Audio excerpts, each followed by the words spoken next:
Here with us tonight, we just need your love to touch them in a special way. Be with each one. Respond and meet the needs of each prayer we lift to you tonight. In Jesus' name, amen. Thank you, sir. Yeah.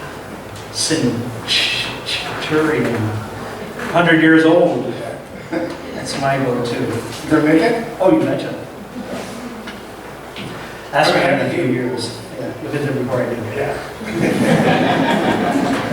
I'm okay with that.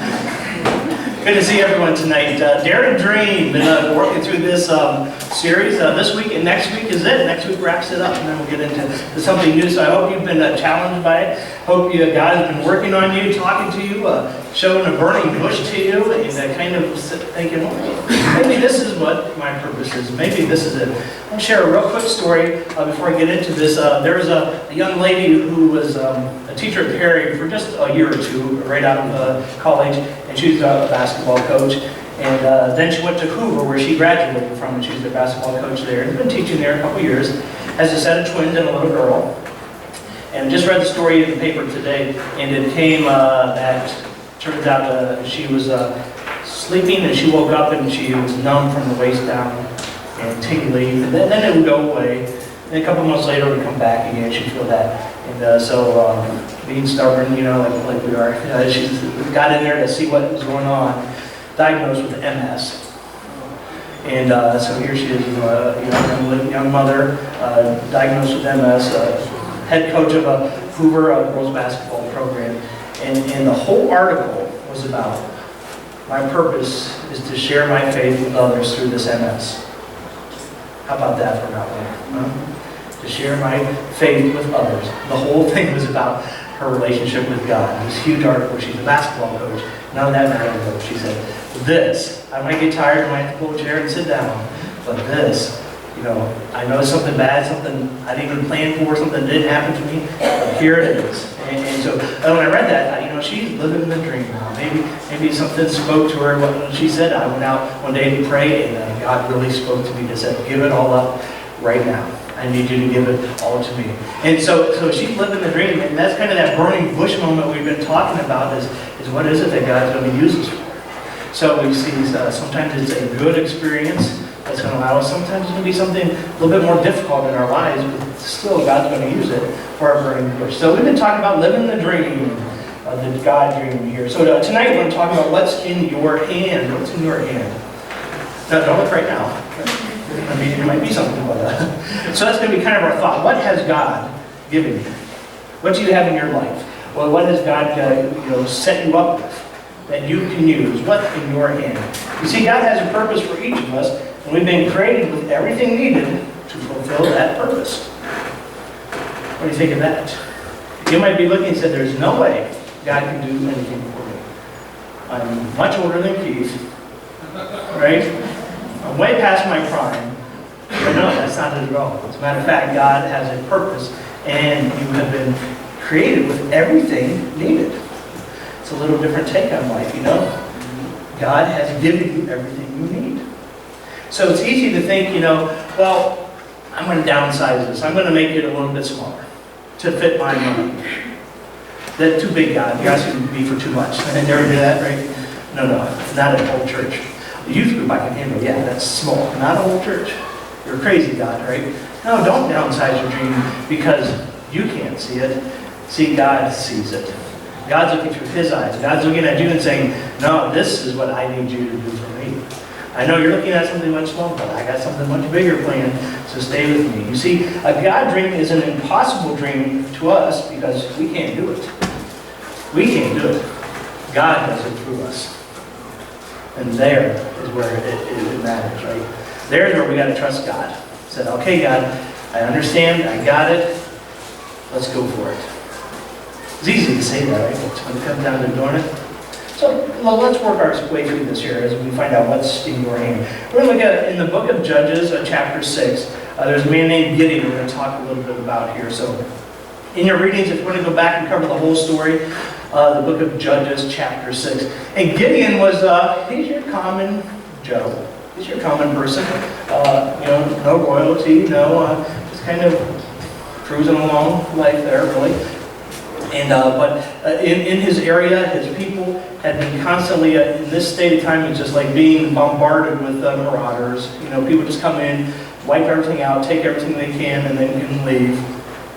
Well, God comes to Gideon and says, "Guess what? I need you to do something for me." And Gideon was much like Moses. He's like, "Oh, you got the wrong guy. You got the wrong person." So let's look through this here a little bit, right? The Lord turned to him, Gideon, and said, "Go in the strength you have and save Israel out of Midian's hand. Am I not sending you?" So there it was. There's the big, the burning bush thing, right? Go in the strength you have. Again, God's saying go. That's a directive. It's not a question, will you go? It's a go statement, right? Well, Gideon had a little response to that. The next verse in 15, he says, "Pardon me, Lord." Polite guy, that's not very good. "Pardon me, but how can I save Israel? My clan is the weakest in Manasseh, and I am the least in my family." And I am the least. So right away he's starting, no, you got the wrong guy, the wrong person. I'm weak, everyone around me is weak. We're really weak here. I can't do it. I just can't do it. You see, just like Moses, Gideon didn't think he could live God's dream. Gideon just started right away. No, you've got the wrong person. And you see the thing with Gideon, just like we talked about, he was looking through human eyes, and he wasn't seeing what God could see. He wasn't seeing what God wanted him to do. So the conversation continues here. And he said, "The Lord answered, I will be with you, and you will strike down all the Midianites, leaving none alive. I will be with you." And whatever it is that God wants you to do, I will be with you. It doesn't matter the size you are. It doesn't matter strength. It doesn't matter smartness. God is with us. Now let's jump back to Moses. So this is in Exodus 4. We've been looking at this. Exodus 4, verse 2. So when Moses spoke to the burning bush here, and the Lord talked to him, he said, "Then the Lord said to him, 'What is that in your hand?' 'A staff,' he replied." Moses was a shepherd. Thank you. So he had his shepherd staff, right? Let's call it a stick, basically. Ever grab one of those sticks, and you hike all the time with a stick, don't you, right? So in Moses' hands, it's pretty much a stick. And he used it for his, shepherd purposes, but basically it was a stick. But then the Lord said to him, "Throw it on the ground." Throw it on the ground. And with that, when Moses let go of the stick he had, and God took the stick, something a whole lot different happened. God began to use that to show his power. Turned it into a snake, do amazing things with it, all through what was in Moses' hand, right? He said, "Throw it on the ground." I don't know about you, but I think a lot of times we're used to holding on to it, or maybe even putting it in the back where it won't get hurt or scratched, right? But no, God says, what's in your hand? Throw it on the ground. Looking at our own lives, how often do we run from the work that God is trying to accomplish through us? Both of these guys we just talked about, both tried to get out of what God was telling them to do. I got the wrong person. I can't do it. I'm not a good speaker. I'm too weak. On and on and on. They gave excuses that they argued with God. But you know what? God says, I've got this all figured out for you. I'm giving you absolutely everything you need. Would you do your dream job if you knew that you could show up and you had all the supplies you needed? Everything was ready for you? Would you do it? Yeah. That's what God's saying is, I've got everything. You have everything. Everything's set up. What? He's got it all covered. Yeah, right? You see, in God, all resources required to accomplish the mission you were created for, you already possess. That might take a little getting through our own thinking, isn't it? Understand that I have everything already for me to do God's work? Yeah, it is. So what did Moses actually have with him? I'm calling it a stick. Yeah, it was a stick. But, it was an ordinary tool that Moses used every day. It was a shepherd's crook. And it was curved at the top. That way he could grab the sheep before they got too far. And he could guide them, and stick them and poke them and move them along. But basically, it was something that he used every day. So this was nothing special. It wasn't anything special until God got a hold of it. And then it became special. You see, like Moses, we are often oblivious to the simple tools we can use to fulfill God's purpose. What is it that God has put in your hand that you can use? Have you been overlooking something? Have you been thinking, I'm not worthy, I can't do it, you're the wrong person? God's saying, I gave this to you, just for you to use it. You see, Moses became a shepherd through failure. He went from prince to pastor. He grew up, remember, in a royalty family. And then from there, he had a quick awakening to where all of a sudden he's thrown out into the field with the sheep. So there he was. But it was still Moses' upbringing that helped him allow to do what he was supposed to do for God. Let's look at Acts 7, verse 22. You see, Moses was educated in all the wisdom of the Egyptians and was powerful in speech and action. So all that upbringing time, now he knew how to communicate and talk with the Egyptians. You see, God used that time. Everything you need, you have already been given. Even as I kind of look at my own, burning bush here, I grew up in church. I can't even count how many church services. A lot of them were boring. Am I allowed to say that? Anybody been to a boring church service? Don't even say it right now, because I'm in a lot of trouble here. And it's funny, I even go back and 40-some years here of church, and it's hard to remember a message, isn't it? Oh, it is. Why is that? But it's hard. But as grew up in church, I've had a lot of experience. And I don't know why. This is, God saying, here's why. I want you to see what's not working. What is the church doing that is keeping people from coming in? You ever notice that? The church does stuff that puts up barriers, is what I call it. Puts up walls that make it something difficult to come into. As a matter of fact, here's a picture I took of a church not that far away from us. This is the sign of the front lawn. Church the way it used to be. Come in and see. I have a few questions about that. How far back are we going on this used to be thing, right? I'm guessing probably the 40s and the 50s, right? When the church was the hub of the communities and they were busting at the seams. Shirts, ties, everything in the morning. Or I don't know, maybe they're going back a bit further where it's all underground, and if you came out as a Christian, you'd be killed. A little clarity would be nice on this. But I don't know, to me, that's a huge barrier right there. If I was somebody looking, I had questions about God, and I want to get to know Jesus Christ, or am I struggling with my faith? To me, that says, yeah, come in and we're going to go the way it used to be, the way it's always been done. So again, that's just to me. What's the passion of my heart is to tear down those barriers that churches put up to stop people from coming to know Jesus. I'm going to get my fire going. Let's talk about that, right? Things that get in the way, stupid things that we, I say we as in the church, right, we put up. You have to look this way. You have to talk this way. You have to know what eschatology means. I can't even say that word, right? Or you have to understand everything. You have to have your life completely in line before you step into church. They'd all be undoable, right? So we're trying to get the people to understand, if your life's messed up, dude, this is the right place to come.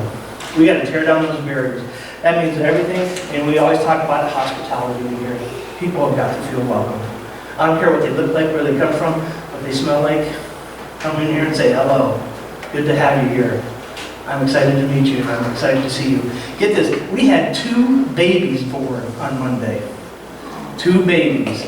Heidi, where's Heidi? Back there's Heidi. Like she's, yeah, is that your first grandkid? Yeah. First grandkid. Taryn is her name. Taryn. I bet she's adorable, isn't Oh, she? she is. Absolutely. Most beautiful baby you've ever seen, right? Oh, yeah. And Just like me. Ryan and Shannon are the parents there. So they've been coming to the morning service along with Heidi. And Heidi just joined church. So, we want to support them and encourage them and love them with some food. You know that first couple of weeks, you have the new baby. Sleep is like, in the backyard somewhere. Yeah. John and Jess Pappas had a baby girl on Monday too. What was it, a 2-for-1 day at the hospital? Or what's going on? I don't know, but so there's another young couple, that we want to take care of.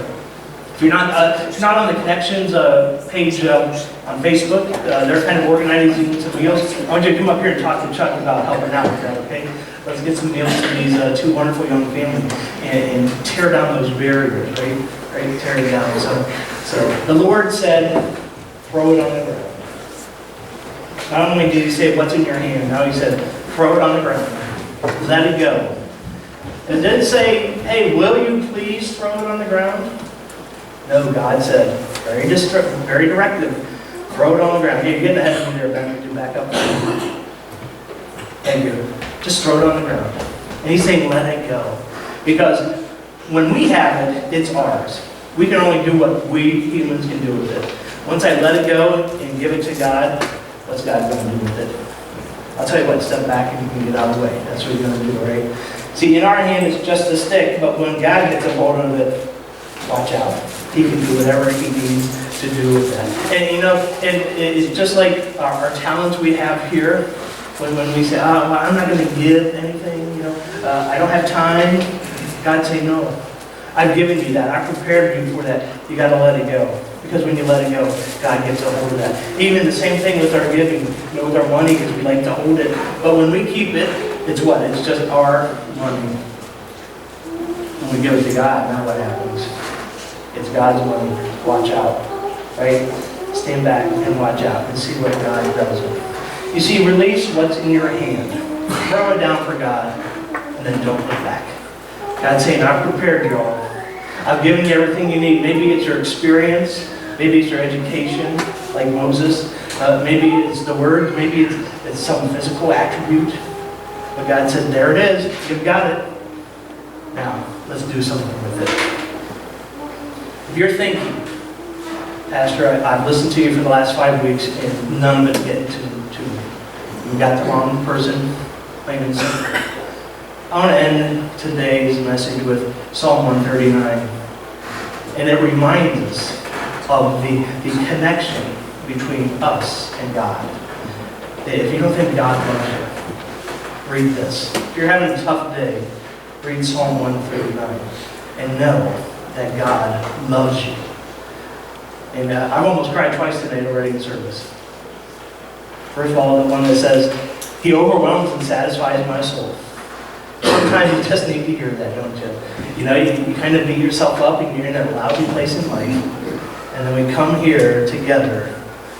Ready, set, go, right? We come here together and the music speaks to me. The people around me speak to me. The things you come and do. And let's believe it or not, it's as simple as, hey, so-and-so's missing. Is everything okay with them? Or going over and shaking somebody's hand and patting them on the back. That's God's love. That's what tearing down barriers is. It makes me cry. Because it's awesome. You see God's kingdom working right here on earth. You do. My niece Jenny was up here singing, God bless my soul, right? God bless. Lyrics. Right. 10,000 years. You know that song. Jenny, why were you about to tear up? Me? Yeah. I was? You sure look like it.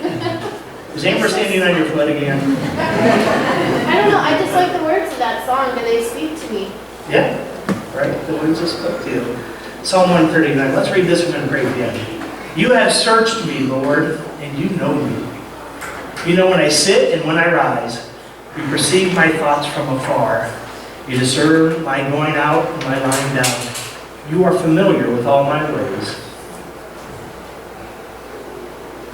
Go ahead. Before a word is on my tongue, you, Lord, know it completely. You hem me in behind and before. You lay your hand upon me. Such knowledge is too wonderful for me, too lofty for me to attain.